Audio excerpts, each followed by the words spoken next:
Hi,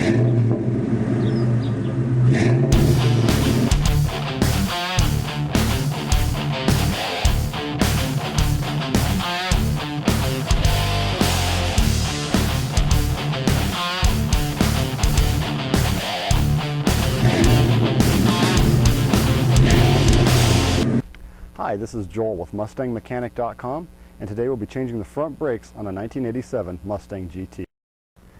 Now the first step is to make sure that your vehicle is in gear and that the parking brake is applied. The second step will depend on the type of wheels that you have. If you have a center cap, go ahead and remove it now.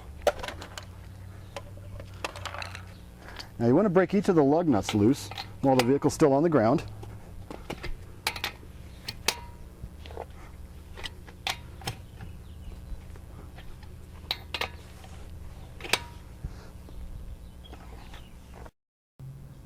Next, position the jack under the vehicle. Now, if you can get your jack underneath the K-member, you can lift both of the wheels at the same time.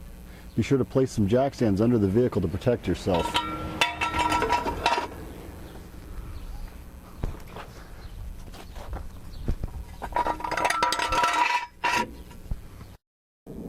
Now go ahead and remove your lug nuts the rest of the way.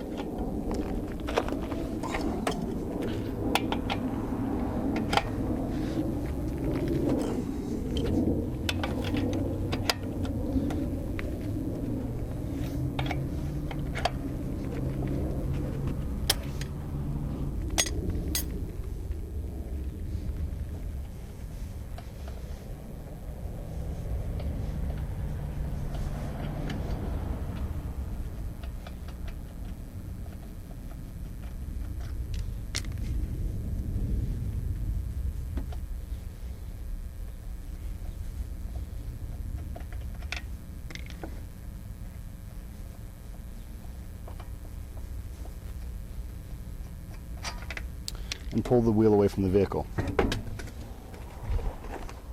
Now spray some brake cleaner all over the rotor and the caliper.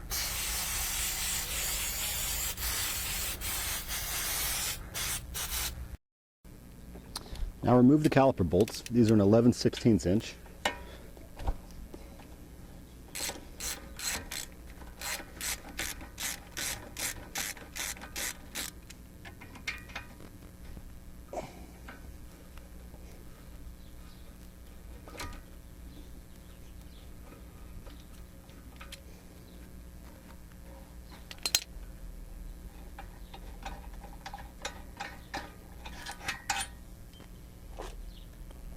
And then pull the caliper off of the car.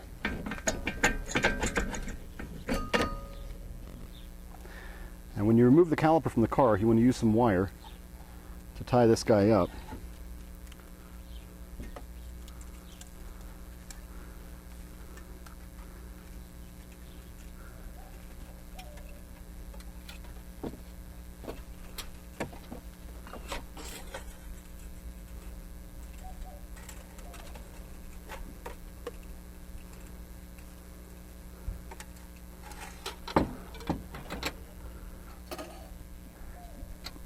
You don't want to let your caliper hang by the brake line.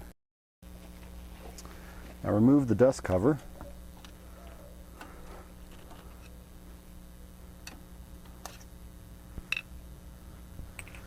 And wipe down any extra grease that may be there. Using a pair of pliers, bend the legs out on the cotter pin.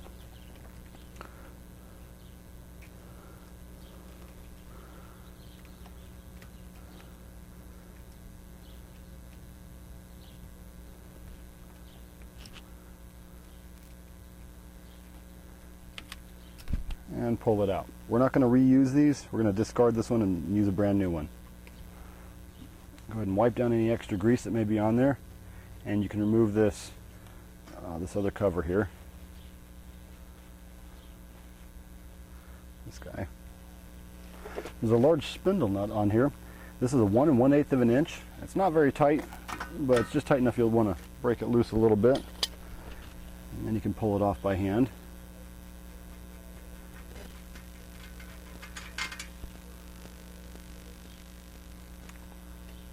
And if you wiggle the rotor just a little bit, this outer bearing should come out.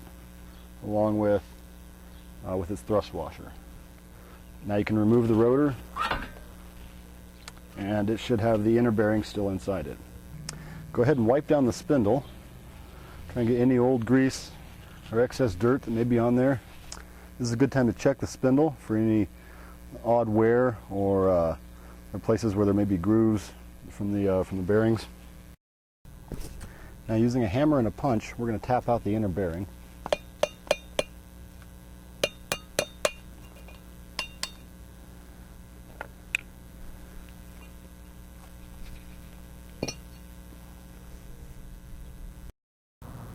Now, I've taken this rotor down to a machine shop, and they've let me know that it is not within spec. They can't machine it again because it's not thick enough. So we're going to go ahead and replace it with a brand new one.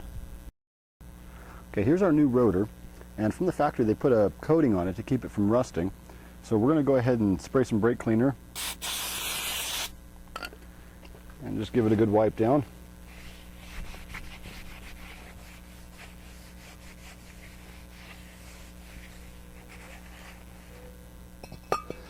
Do the front and the back.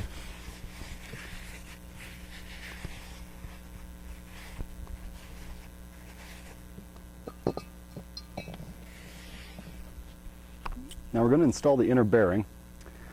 This guy actually comes with a race with it. We're not going to need to reuse that. There's one already built into the rotor there. So we want to grease this guy up really good. We're just going to put it down in there and roll it around a bit.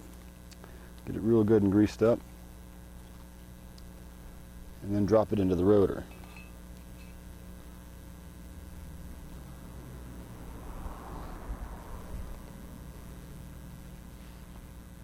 Next, we're going to hammer in the inner seal.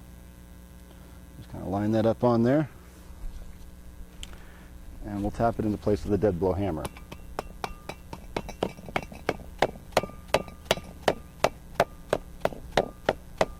So make sure that seats in good and evenly all the way around.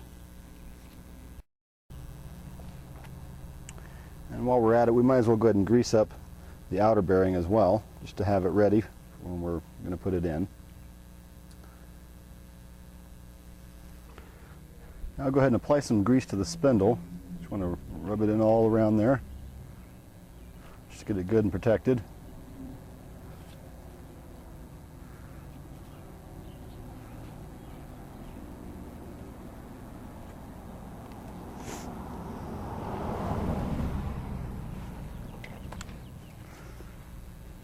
And lift your rotor into place.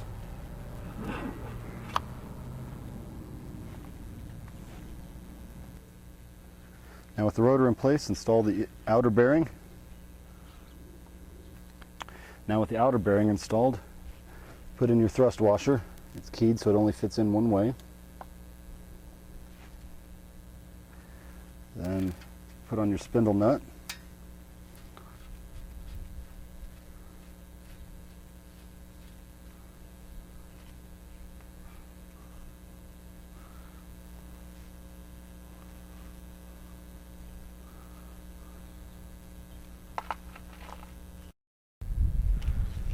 And we're going to torque this guy down to 18 foot-pounds.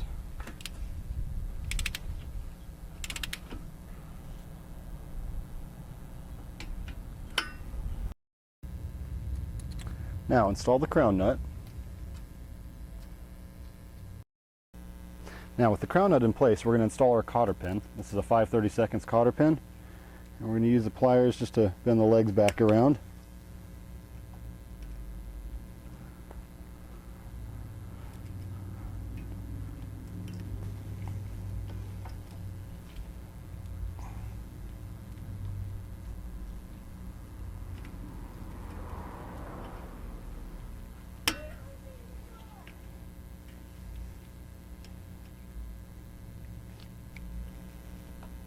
Now apply a little more grease around it.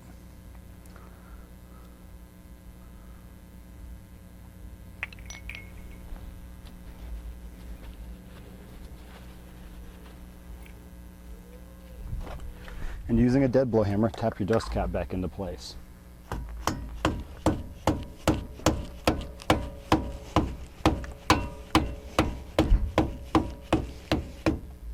Just ensure that it seats evenly all the way around and that everything still spins freely. Make sure to wipe down the cap on the brake fluid reservoir to make sure no dirt gets inside it as you open it. Now open the reservoir and it'll allow the extra pressure to escape. Now go ahead and untie your caliper.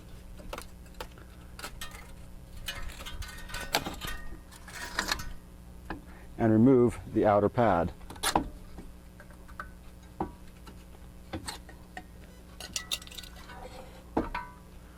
We're going to use a large C-clamp and position it over the inner pad.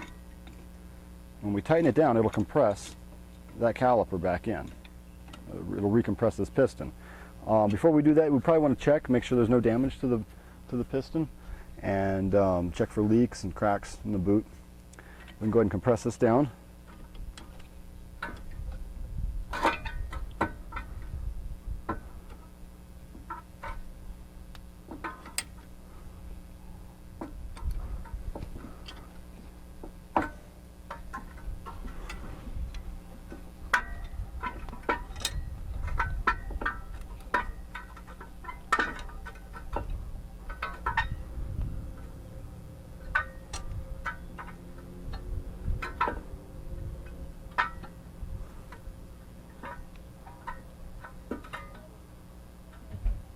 Okay, and then remove your C-clamp.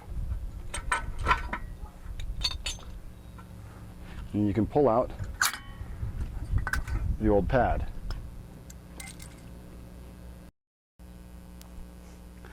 Next, slip on the new pads.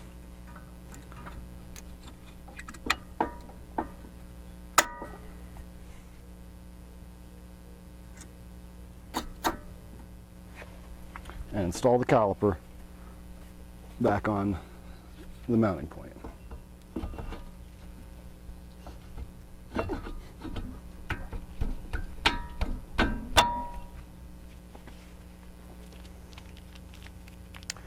The next thing we're going to do is grease up these guide pins.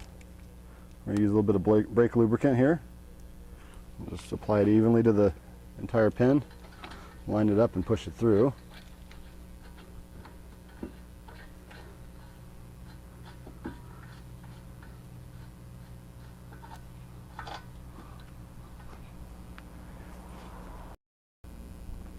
Now go ahead and lube up the second guide pin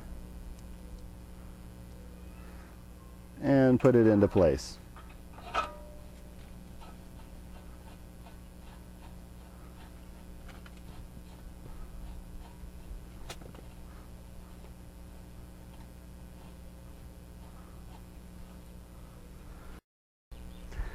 Okay, now go ahead and tighten down these bolts.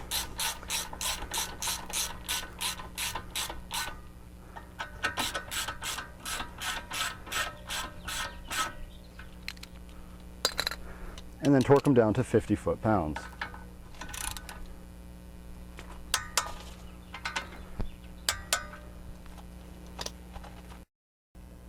Now go ahead and reinstall the reservoir cap for the brake fluid.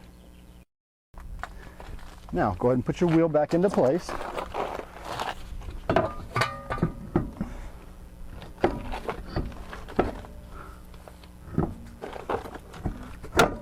And install your lug nuts.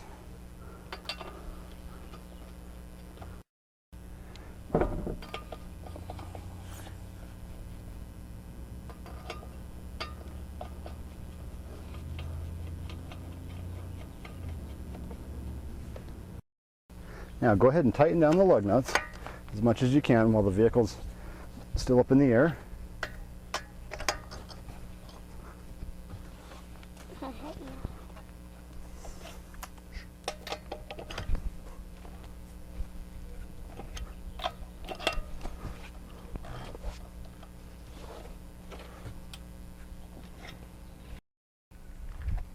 Now with the wheel back on the vehicle, remove the jack stands and lower the car back down. Now with the car back on the ground, go ahead and tighten your lug nuts to 95 foot-pounds. You always want to tighten the one across from the one that you just did.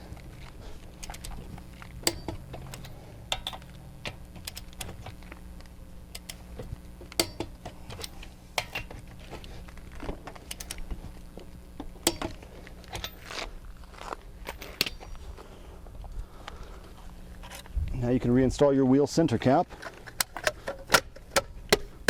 and you're done.